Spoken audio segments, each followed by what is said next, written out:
Hi there, this is Sifu Slim coming to you live from Kitzbühel, Austria. And I am out in my car wearing my Austrian hat with the cool emblem on it. And I am part of the woodwork over here. I've been here since June. I love it.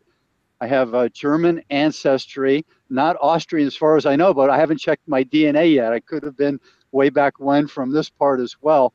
And I'm in a ski resort right now. I left where I live because we don't have fiber optics there, and I went out to the ski resort. So if you're anti-EMFs, this is not where you'd want to come because the internet signal that I have here is tremendous. So that's what's happening in 2017 in the modern era.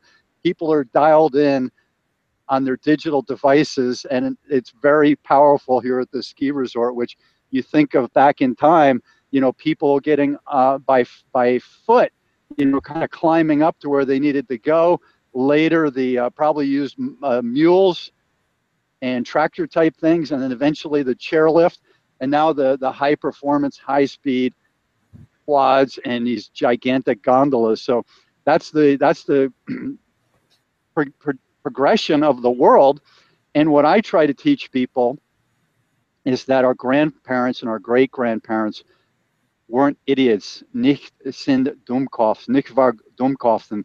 That means they knew what they were doing. They had some sense. And so I'm trying to tap in to some common sense. And so today I have the good fortune to connect with someone far, far away. And I'm going to bring in Darci Frankel to introduce herself and to share a little bit about what she does and the progression of how she helps people when they're on vacation. Hi there, Sifu. Thank you for having me today. It's this evening. I'm coming to you from Kauai, Hawaii, or my neighborhood is Haena, the very northmost shore of the northmost island in the chain of Hawaiian Islands. We've had a beautiful storm today, lots of lightning and rain, and the bridge closed, which is unusual. And today was the day of the solar eclipse, and lots of intense, powerful transformation happening here. So here and here. So we're inviting you into this dialogue where we get to share about our transformation. And so you're wanting me to talk about how I'm a relaxation specialist and help people on their vacation, yes? Yeah, Okay. people think of going sightseeing, they think of going on tours. They definitely, many people are foodies. I mean, my parents, throughout my life, I've seen them get more and more into food, and they call themselves foodies.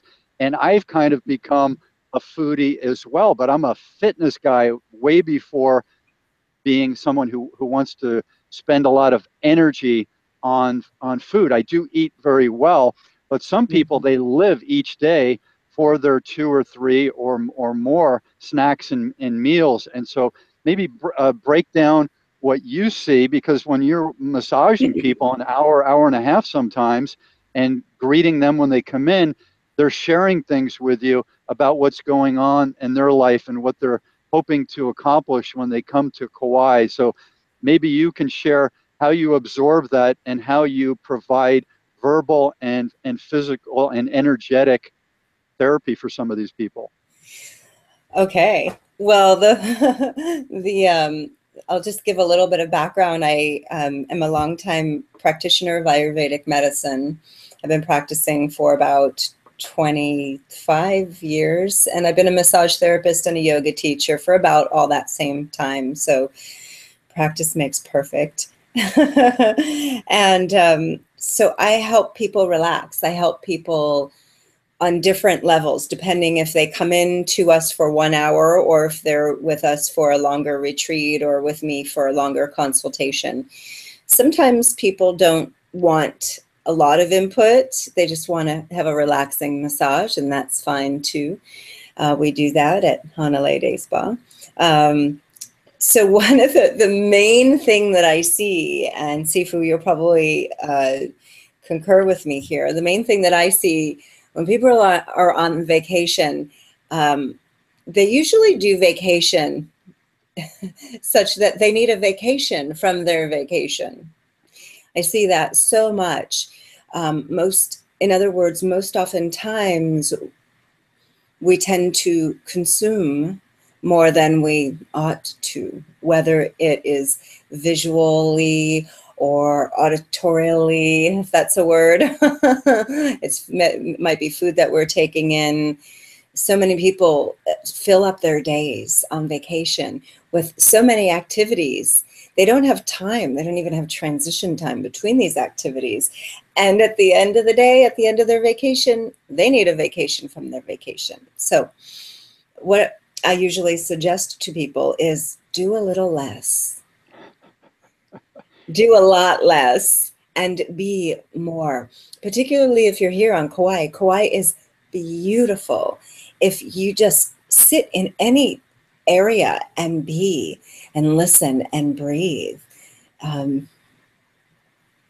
When we allow ourselves to be quiet, in other words, we help to digest some of the impressions that we've taken in. Impressions through the senses. A lot of times we have this barrage. On Kauai, we don't have billboards. We don't have a lot of that visual clutter. But on the mainland and in many places, people do have a lot of that clutter. You were saying? I agree. And just, being present. I mean, you've done your time with yoga, your time in meditation, and your time at retreats being led through by sort of guru type people who sometimes travel the globe to bring their gifts to other people. And one of the leading things I've seen with these Swami guru type people is to relax, to just let it be, to, they have the emptiness sometimes they talk about, and just being empty, and it allows nature and the universe and the energy of Kauai, the breeze, the birds up in the trees, and the views that are changing throughout the day, that allows all of that stuff to work its relaxation and giving of gifts magic to the person who is able to shut down some of their neurology and just allow the entire being, the aura, to become part of that aura that is Hawaii, or that is Austria, in the Alps where I am, seeing things, unwinding. You're looking at your travel partner. Let's say it's a husband and wife, boyfriend and girlfriend, two gay partners, whatever they are, or two kids. They can look at each other and go, you know what? We've just gone through high school, or we've just gone through our 6 months of hard work or education or whatever it was. And now we're looking at each other and going, isn't this a blessing? And I'm so glad that you're part of this with me. And I really dig you. I really love you. And so thank you for being a part of it. And it's a whole new thing that transpires without our yaps opening, so to speak. What do you think about some of those things? Absolutely. Cultivating gratitude, culturing gratitude, and having that be reciprocal is deeply, profoundly healing. We've got high performance vacation, which a lot of people do. Like a friend of mine, I went to Spain and I had a home base. I got a place to live, and I started getting to know people. I signed up for martial arts. I did workouts on the beach or in the hills every morning. And when he came to Spain with his wife, they were in a different town every day, and they wanted to see Andalusia, almost, every town that was noteworthy, they wanted to see. And that's how he does business. That's how he plays golf. He's wired for high performance, and I'm not suggesting he should change his wiring. I'm just sharing that we're different people. I am more of a deeper connection. I'm a less is more person. Not that I don't do a lot per day, but I don't need to drive as far as do as many things as he does. Like one year I was invited 3 weddings in one day. And what I said to people is that I can't do all 3 weddings. There's no way. I can come to some other event that you're hosting, 3 events of weddings in one day, because I really want to get into some of these weddings. I don't want to just make an appearance. And that's a little bit about how I'm wired. How are you wired, Darci? I'm more of a being person as well. I like to drop in. You know, I spent a lot of time cultivating and a nice level of quietude and de-accumulating tension in my nervous system so that I can just be more. I don't feel I need to chase anything or rush. Yeah. So high performance vacation versus meeting people and doing some deeper stuff. So I was in my with my folks in Maui, 2002, I think.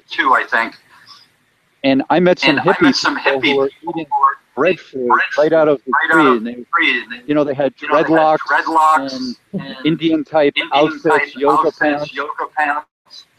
And so I'm bonding with these people, and they're sharing breadfruit with my parents. The parents see me eating this, and they are people from the East Coast, and they're not used to breadfruit, and they're not used to hippies, but I'm kind of open to everyone. And I have kind of a fearless personality. Why would somebody give me something that's harmful? So these people give me breadfruit, and I'm trying to connect with them on the vibe of their lives. And immediately my parents see this, and they're worried. They're getting neurotic. They're thinking, this is a problem. These hippies don't know what they're doing, all those types of things. So I want to dive into deeper things, and I want to see what the locals, the people who know, are doing. And some people call what I do random conversations. But the way I do it, sometimes these random conversations turn into a really good bonding and learning session. Any thoughts on that? Yes. Well, when everything is not structured, there's space for magic to happen. And that's what I notice here on Kauai, is that when people slow down, there's something about Kauai, it's a little slower, and that's nice. You know, I was born on the East Coast. I don't know if you know that. And I grew up in South Florida. I live, you know, in Miami. I lived in big cities. I was a city slicker. And I'm like a 5th generation New Yorker, actually. And now it's out. People will know. It's fine. So when we aren't completely structured, there's space for magic. And that happens. There's space for synchronicity. There's space for our higher power to have contact with us and guide us more, whatever somebody calls that higher power. And that's what I see.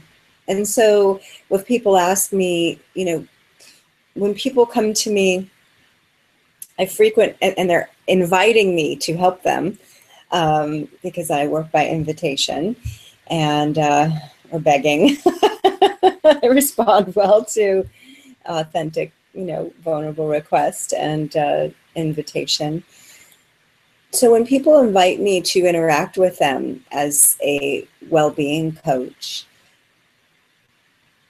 what I do is ask them, what is your intention? In yoga, we call that sankalpa, sacred intention. What is my intention? So sometimes it's as simple as losing some weight. Sometimes it's as simple as healing someone's heart, or grieving, or a broken heart, or getting in shape, getting fit, or having a great vacation with their beloved. So I think the first part is really dropping in to the heart and soul of our sankalpa, and embodying that, and inherent within that desire is its fulfillment. You know, who was it? I think Rumi, who said something about the longing itself. The longing for the beloved itself is the connection to the beloved. And so to see this intention as already there on some level, not something to do or something to grasp at, but it's a way of being. And I know it's, what I'm suggesting isn't, you know, it doesn't fit in with our Western mind frame of I have to go, I have to do, I have to be, I have to have. It's more mystical, might be more feminine. In the being of it, we are it. So, you know, if I have a goal to, you know, my well-being, my fitness goals are very connected with my well-being goals. See, I don't have a goal just to be fit. For me, I want whole being wellness. And so let's say I want to work out and get stronger or something. For me, as I'm doing that, I am embodying that strength. So the gap between being and embodying my sankalpa or intention starts to get smaller and smaller the more I really participate in it.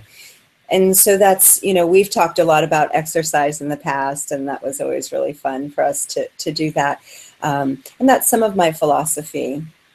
Did I answer your question?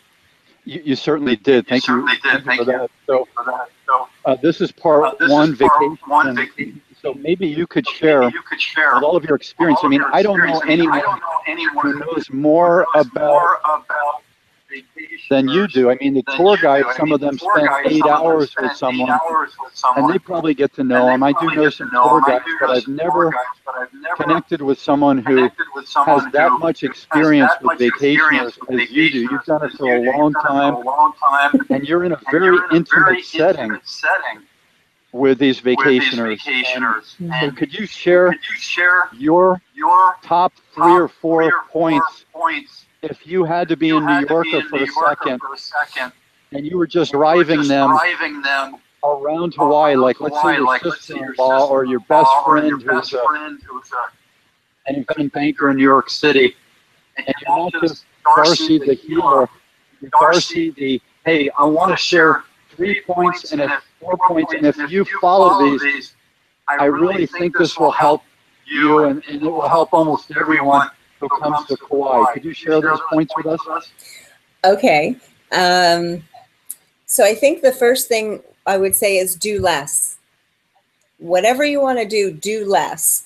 So do less and have unstructured time where you can be in nature. Get lost in nature a little bit. Go for a long walk. If you can take your shoes off, great. Be in nature. And eat. I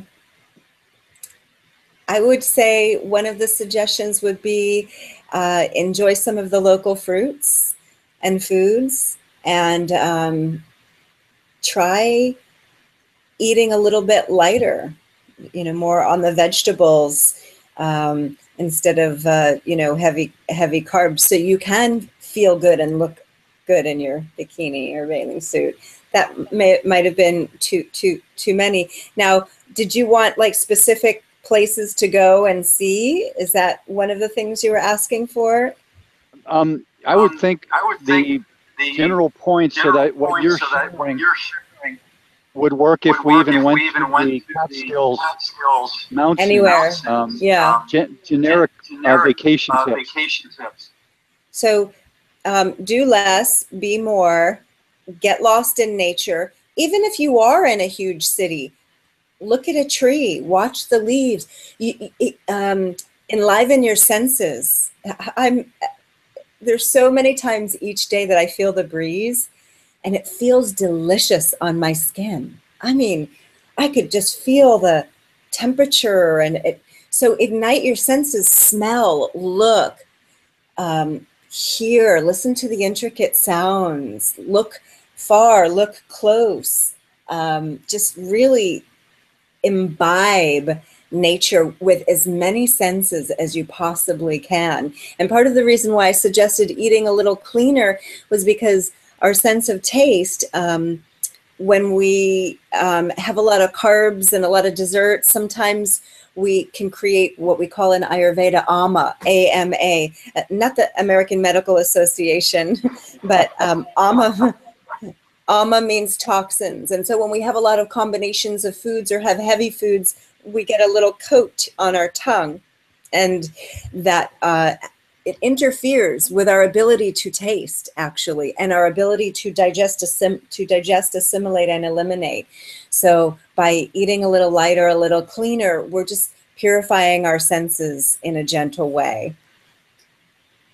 Wonderful. That's exactly what the people need to hear. I'm going to show you what I'm eating. Let's see. So I did 2 hours of training with someone this morning out in a natural setting. So this Sedentary. And it's in stranded, strands of celery that are about an half long. And it's in a fermented solution. And it's organic, which is the word bio. In Europe, a lot of the countries use bio for organic. And so this is really helping level my stomach acids. It's providing a place for all of the good natural bacteria to proliferate. And within the last 6 months, I watched a video on YouTube, which I find that I'll put it in the comments below our video, that all of the acidophilus and the bifidus, all those things that we're taking from the health food store, some of them that cost $58 a bottle and say they've got billions and billions, very small in terms of gut bacteria, whereas the fermented food is 1,000 times or tens of thousands of times more, according to this video that I saw, in providing the space and the matter for these natural bacteria, good natural bacteria, to flourish. Mm-hmm. Had you heard that? I had, and I wanted to comment. You look great. Your skin looks really clear. Your eyes look really clear. You look really good and healthy. Yeah, I've been off of all the crack and all the addictive substances for 54 years, and that's how old I am. Good for you, Sifu. I had to throw in a little inner city humor. So for all those people who are addicted to some substance, and it could be prescription medication, which I believe are very toxic, things that they're on, like the psychotropic drugs for stress and the sleeping pills, all those things. I don't trust any of them except to get you through a cataclysmic event or a current situation where you do need to sleep, or you do need not to kill yourself or kill somebody else or drive off a cliff. As soon as you can, go see me and go see Darci. And we've been under stress and we've been through dark times. And if we didn't go au naturel and learn about health and wellness and mind, body, spirit, and karma, and seek counseling ourselves, we would probably not be here today. We would not be well today or pursuing wellness. Your thoughts on that, Darci? Oh, that's a big topic. I'll say I am not a medical doctor and I cannot prescribe anything, nor would I suggest that somebody goes off their prescription medication. If somebody has some type of an addiction, I would highly recommend a 12-step program for recovery and for healing. The 12-step programs are very powerful and deeply spiritual. And most importantly, I would suggest self-love, to find ways that you can really love yourself. I can't give any specifics because Ayurvedic medicine deals with an individual and not a broad category, but those are two of the suggestions that I would give. That will lead us into the next video, which is called The Rat Race, Part 2, The Rat Race. And I'm Sifu Slim, and I'm available at Sifu, Slim.com.